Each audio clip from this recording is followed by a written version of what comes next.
నమస్కారం ప్రజలరా. ముస్లింలకు మోడీ రంజాన్ తోఫా. ఇది ఒక విచిత్రమైన న్యూస్. ఏ దేశ ప్రధాని అయినా వాళ్ళ దేశం ఉండే ప్రజలకు, పేద ప్రజలకు ఏదైనా సాయం చేస్తే కొంచెం లైట్ గా తీసుకునే విషయాలు, ఎందుకంటే కామన్ గా అయ్యే విషయాలు. కానీ బీజేపీ ముస్లింలకు రంజాన్ తోఫా ఇచ్చిందంటే ఒక ట్రెండింగ్ న్యూస్ లెక్క మారుతుందంటే కొంచెం సిగ్గేస్తుంది. ఎందుకంటే దేశంలో ఒక గవర్నమెంట్ ఒక్క రిలీజియన్ కి లేదా ఒక మతంకి మాత్రమే సపోర్ట్ చేస్తుంది అన్నట్టు ప్రజలలో అపోహ క్రియేట్ చేసిన వ్యక్తులు ఉన్నారు. కాబట్టి అపోహ కాదు, నిజమే. ఇప్పుడు ప్రజెంట్ ఇండియన్ గవర్నమెంట్ చేసేది అది.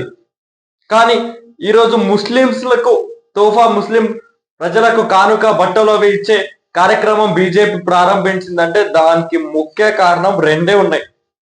ఒకటి బీహార్ ఎలక్షన్స్, ఇంకొకటి మొన్న ఎలక్షన్ రిజల్ట్స్. ఎప్పుడు చర్చికి పోయి నరేంద్ర మోడీ కూడా చర్చికి పోయిండు ఎలక్షన్స్ తర్వాత. ఎందుకంటే బుద్ధి వచ్చింది. హిందువులైనా, ముస్లింలైనా, క్రిస్టియన్లైనా వాళ్ళ అన్నదమ్ములక్కనే ఉందాం అనుకుంటారు. మనం ఎన్ని గొడవలు పెట్టినా వాళ్ళు మారే రకంగా లేరని బుద్ధి తెచ్చుకున్న మిస్టర్ నరేంద్ర మోడీ తర్వాత ఇదైండు. కానీ ఇప్పుడు ముస్లింలకు తోఫా ఇవ్వడానికి ముఖ్య కారణం మాత్రం బీహార్ ఎలక్షన్స్.